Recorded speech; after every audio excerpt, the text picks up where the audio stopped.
Hello and welcome to my talk on sepsis. So my name is Maike Oostman and I'm Quality Improvement Lead and work for Quality and Governance, and I'm here to talk to you and to raise sepsis awareness. Sepsis is one of our sequins, and sequin stands for Commissioning for Quality and Innovation. So by March 2016 I will have to train 90% of all clinical co-owners. I'm not here to talk to you from a clinical perspective, even though there will be some clinical information. I'm really here to drive awareness. So the objectives today are to revise the basics. Some people know more, some people less. I want to talk about our figures in CSH, our sepsis figures. I want to hopefully achieve increased ability and confidence of our co-owners to recognise and identify sepsis in a community patient. And I'm going to briefly talk about the Sepsis 6 and our role within. So just to say, there are different groups. Obviously there are community hospitals, there are outpatients, there are community therapists. Everybody's slightly different, but the message will be the same. So we're going to talk briefly about sepsis, what it is, what the cause is, who's at risk. I'm going to give you some general facts about sepsis and then our stats for CSH. And I'm going to go briefly through some signs and symptoms of sepsis. We're going to look at a pathway, which is a flow chart. I'll show you that later, and we're going to talk about the Sepsis 6. So what is sepsis? And most of you will have heard of septicemia or blood poisoning, and it's now referred to as sepsis.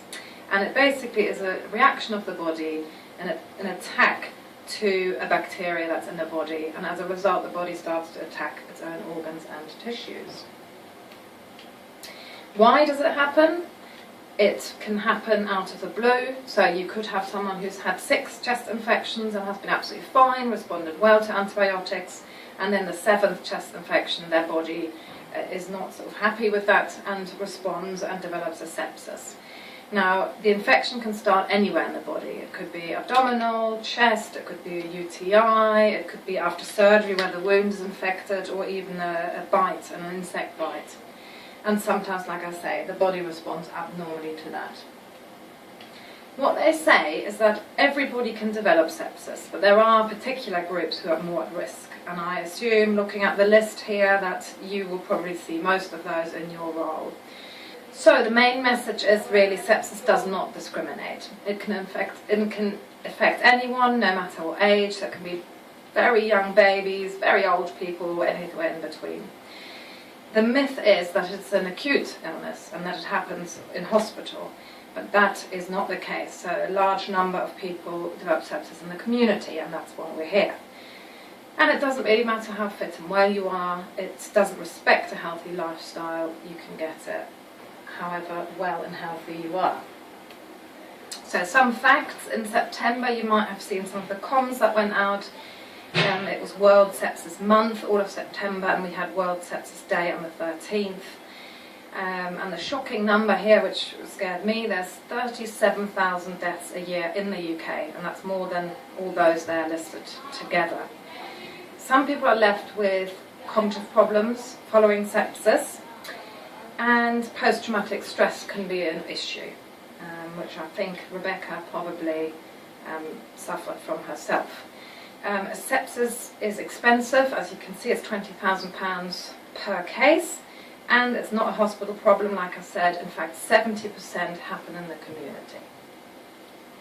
So our stats at CSH, and this is a figure that's been worked out, it's not our actual stats.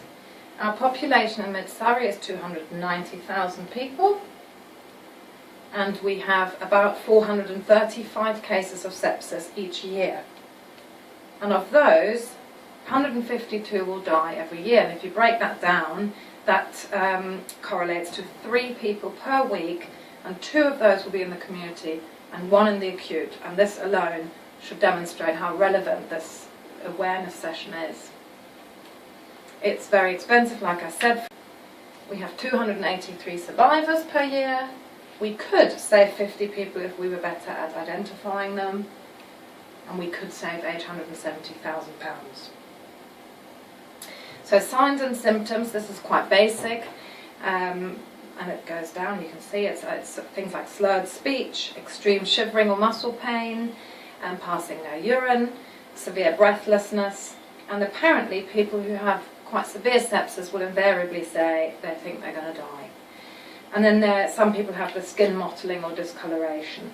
So obviously you might say, oh well, I've got someone with UTI or someone who's had a stroke and they've got slurred speech or they're passing no urine, but it's a mix of these things together with some other things I will talk about now. In 2014, you may or may not, hopefully you may remember, that we had a CAS alert come out about sepsis. You can look it up on the CAS alert website, so this stands for Central Alerting System. And it was basically issued to raise awareness, especially in the community sector and in the ambulance service, to make sure that we identify people much quicker and to kind of show us the resources that we can access as co-owners.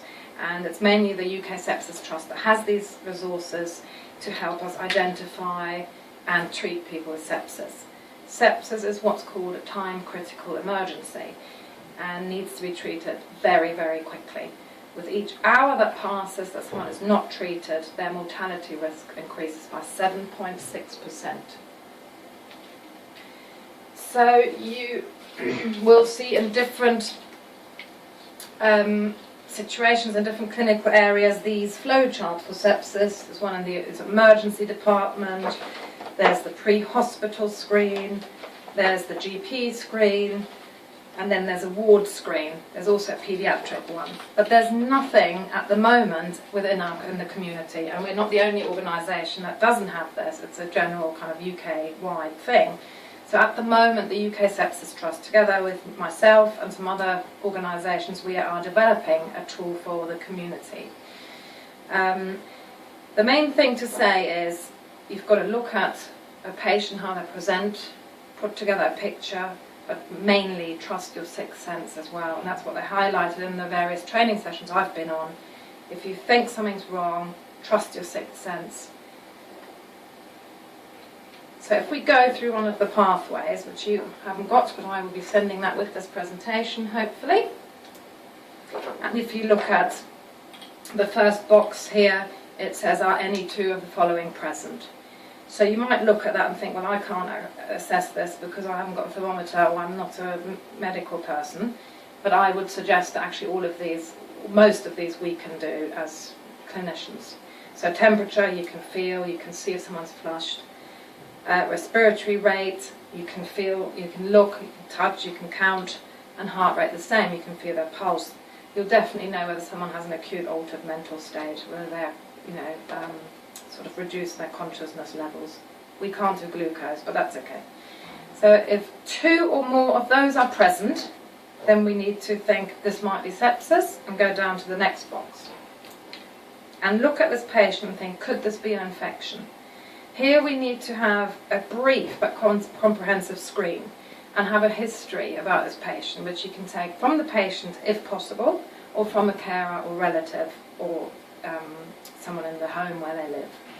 Because they will be able to say, right, he's had 4 chest infections, this is something different. It's completely different, much worse than usual. So this is again where then your sixth sense and their sixth sense work together with the clinical presentation to think this might be sepsis. So if it could be an infection, then you have to go to the next box and look at is any red flag present. Again, these are things that we can, some of these we can look at while we're out in the community. If any of these are present while we're there, we have to assume that someone has severe sepsis, and we have to think about treatment immediately. Now, in a hospital situation, you could start treating.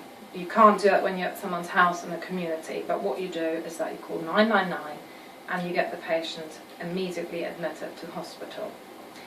You will have to let the senior clinician know what has happened, and hopefully the ambulance will be very quick, but if not, you need to keep an eye on them every 30 minutes.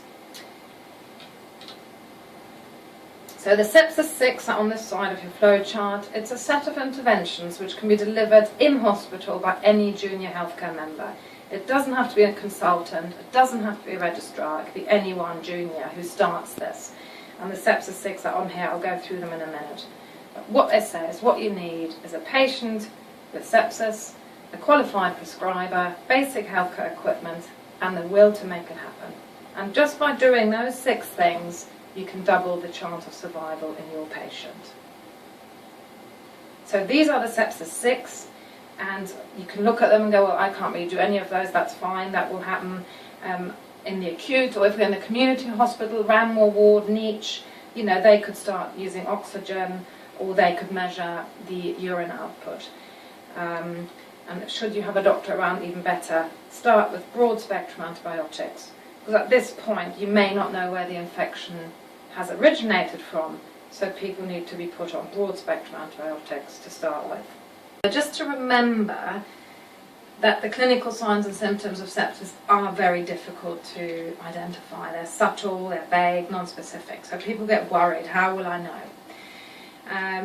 And that's understandable, and I think it's a mixture of looking at the patient and all the parameters in the box, listening to anyone who's there who knows the patient or the patient themselves, and trusting your gut instinct.